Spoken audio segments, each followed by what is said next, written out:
नमस्कार शिक्षार्थियों, आज हम अधिगम एवं विकास का मनोविज्ञान विषय के अंतर्गत बुद्धि के प्रकारों की चर्चा करेंगे।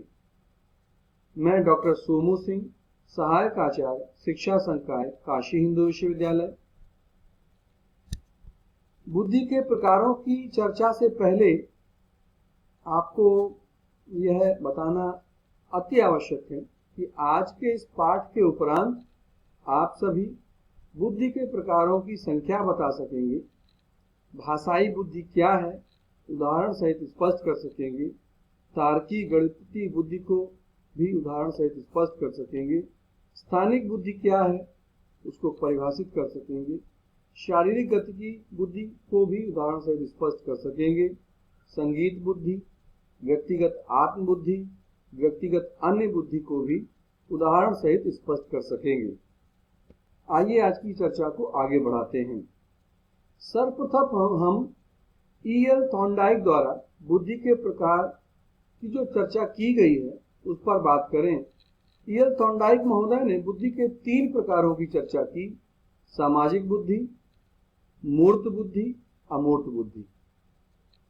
सामाजिक बुद्धि यानी सोशल इंटेलिजेंस, अन्य लोगों के साथ प्रभावपूर्ण तरीके से व्यवहार करने की क्षमता सामाजिक बुद्धि का एक लक्षण है। अच्छा आचरण करने की क्षमता, समाज के अन्य लोगों से मिलजुल कर सामाजिक कार्यों में हाथ बटाने की क्षमता, यह सामाजिक बुद्धि ही है जो जीवन में व्यवहारिक सफलता दिलाने में सहायक मानी जाती है।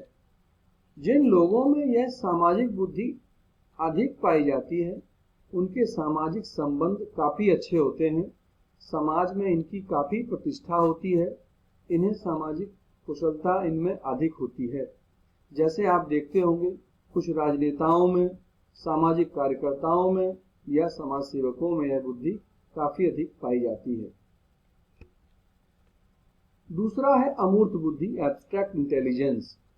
अमूर्त विषयों के बारे में चिंतन करने की क्षमता, शब्द, प्रतीक तथा अन्य अमूर्त वस्तुओं के आधार पर अच्छा चिंतन करने की क्षमता, विचारों, कल्पनाओं एवं मानसिक चित्रों के सहारे समस्या समाधान की क्षमता अमूर्त बुद्धि के लक्षण के रूप में माने जाते हैं। यह बुद्धि विद्यार्थियों की अच्छी शैक्षिक उपलब्धियों का एक मुख्य कारक भी है। आप सभी अपनी कक्षाओं में देखते होंगे ऐसे बहुत से विद्यार्थी हैं जिनके काफी अच्छे अंक आते हैं या जिनकी सराहना उनके शिक्षकों द्वारा की जाती है। इसका तात्पर्य है कि वह समस्याओं का समाधान शब्दों, प्रतीकों और मानसिक चित्रों के सहारे करने में अधिक सक्षम होते हैं। इस प्रकार की बुद्धि को सैद्धांतिक बुद्धि भी कहा जाता है। दार्शनिकों में, गणितज्ञों में, कहानीकारों में, कवियों में एवं कलाकारों में इस प्रकार की बुद्धि पाई जाती है। तीसरा है मूर्त बुद्धि, कॉन्क्रीट इंटेलिजेंस। ठोस वस्तुओं के महत्व को समझने तथा अपनी इच्छा एवं आवश्यकता अनुसार उनमें परिवर्तन लाकर उन्हें उपयोगी बनाने की क्षमता इस मूर्त बुद्धि का प्रमुख लक्षण है। इसे हम व्यवहारिक बुद्धि यानी प्रैक्टिकल इंटेलिजेंस भी कहते हैं।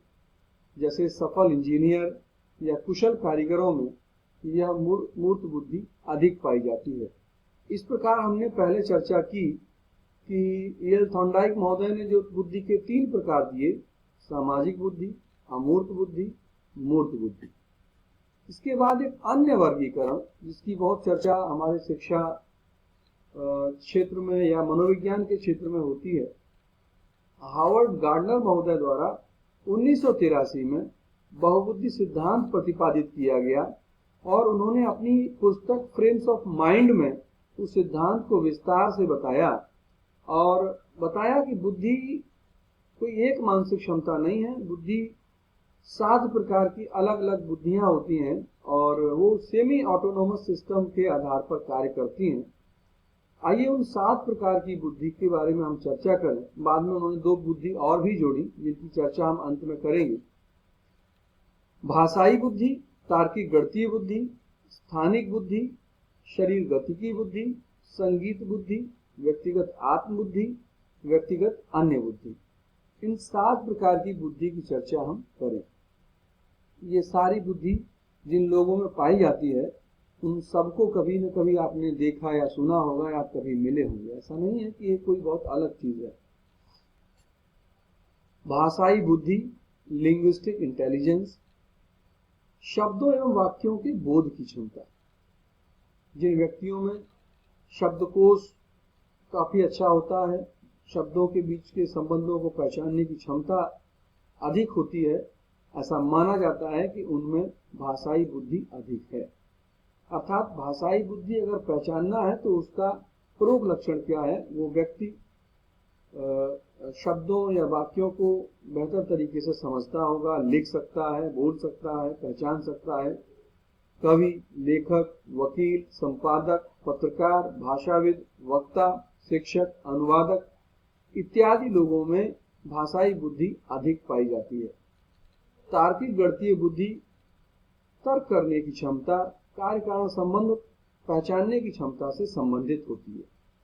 अंकों का बोध, अंकों के क्रम के पीछे छिपे संबंधों को पहचानने की क्षमता, पैटर्न पहचानने एवं गणितीय समस्याओं का समाधान करने की क्षमता तार्किक गणितीय बुद्धि का प्रमुख लक्षण है।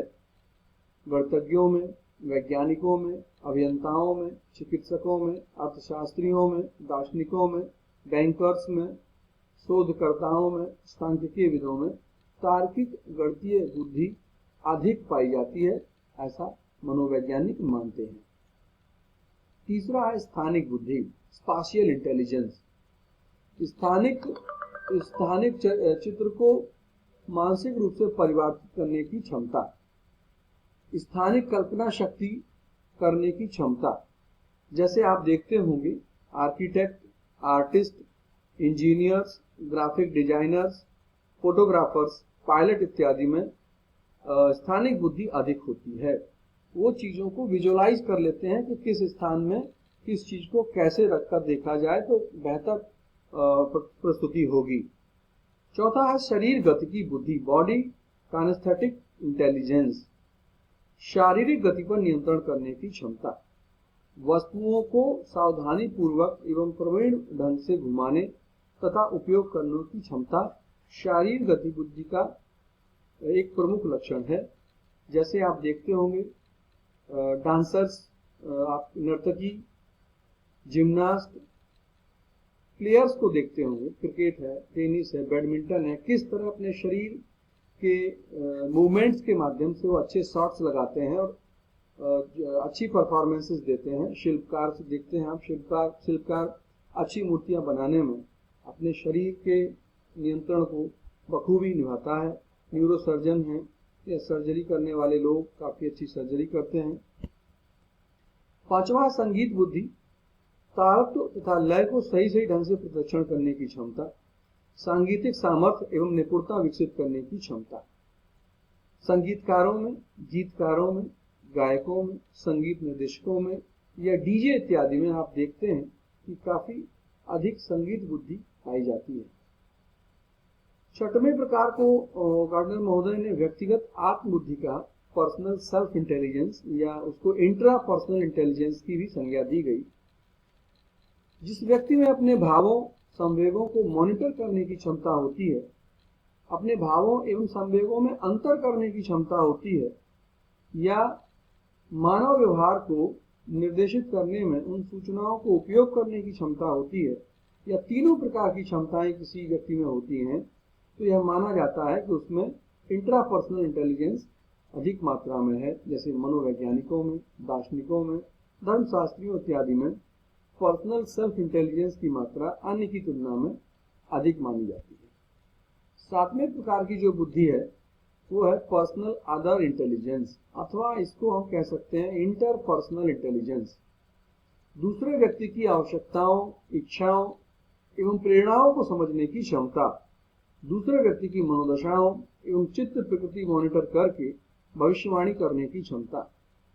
ऐसी बुद्धि परामर्शदाताओं में, शिक्षकों में, मनोवैज्ञानिकों में, प्रशिक्षकों में, कोच, थेरेपिस्ट में, प्रबंधकों में, सामाजिक कार्यकर्ताओं में और राजनेताओं में अधिक पाई जाती है। आप शिक्षक हैं तो आप समझ लीजिए कि आप सभी में इस प्रकार की बुद्धि अधिक होगी, क्योंकि आपको विद्यार्थियों की आवश्यकताओं को, उनकी इच्छाओं को, उनकी प्रेरणाओं को समझ करके आपकी शिक्षण योजना आयोजित की जाएगी।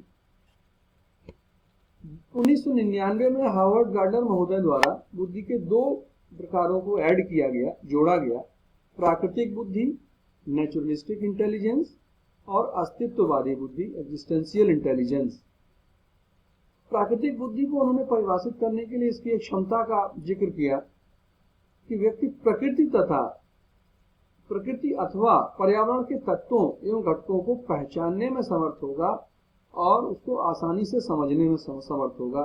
जैसे आप देखते होंगे किसानों में, या जो आपके गार्डनर हैं, माली, या प्रकृतिवादी विचारक या प्रकृतिवादी दार्शनिकों में यह बुद्धि काफी अधिक पाई जाती है। बहुत सारे लोग हैं ऐसे। जैसे हम एक उदाहरण लें, वाटरमैन राजेंद्र सिंह, उन्होंने जल की समस्याओं को समझा और किस तरीके से जल संरक्षण के लिए काम किया, ये बहुत ही सराहनीय है। ऐसे पर्यावरण के क्षेत्र में और भी बहुत से लोगों ने काम किए हैं, उनके अंदर बहुत अच्छी समझ है। अस्तित्ववादी बुद्धि को परिभाषित करते हुए उन्होंने बताया कि यह घटनाओं पर मनन करने या संवेदी सूचनाओं से परे जैसे अनुभूतियों पर प्रश्न करने की क्षमता है। दार्शनिकों में, ब्रह्मांड विज्ञानियों में यह बुद्धि अधिक पाई जाती है। अर्थात हमारी इंद्रियों से परे के जो अनुभव हैं, उन पर सोचना, विचार करना की क्षमता अस्तित्ववादी बुद्धि का महत्वपूर्ण हिस्सा है। इस प्रकार आपने देखा कि हार्वर्ड गार्डनर महोदय द्वारा 9 प्रकार की बुद्धियों को चिन्हित करके परिभाषित किया गया। ये एक चित्र है जिसके माध्यम से आप एक झलक देख सकते हैं। कोशिश की गई है कि एक ही फ्रेम में सारी बुद्धि रख करके और उनके के माध्यम से दिखाया जाए। हार्वर्ड गार्डनर ने बुद्धि के बारे में जो मुख्य बातें कही, उनको भी आपके सामने रखना चाहूंगा। प्रत्येक सामान्य व्यक्ति में 7 प्रकार की, मैंने लिखा चूंकि उन्होंने ये बात प्रारंभ में ही कही थी, 7 प्रकार की बुद्धि होती है, या अब हम कहें 9 प्रकार की बुद्धि होती है, परंतु कुछ विशेष कारणों से, जैसे वंशानुक्रम, आनुवंशिकता तथा वातावरण या प्रशिक्षण के कारण किसी व्यक्ति में इनमें से कोई एक या अनेक प्रकार की बुद्धि अधिक विकसित हो सकती है। ये सभी 7 प्रकार या 9 प्रकार की बुद्धियां एक दूसरे के साथ अंतःक्रिया करती हैं, फिर भी प्रत्येक बुद्धि स्वतंत्र रूप से कार्य करती है। यदि किसी कारण से व्यक्ति में मस्तिष्कीय क्षति हो जाने पर एक तरह की बुद्धि क्षतिग्रस्त हो जाती है, तो इसका प्रभाव दूसरे तरह की बुद्धि पर नहीं पड़ता है।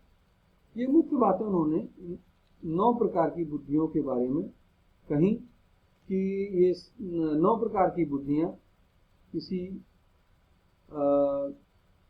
एक सेमी ऑटोनोमस सिस्टम, अर्ध स्वायत्त व्यवस्था के तहत कार्य करती हैं और उनका स्वरूप कुछ स्वतंत्र होता है।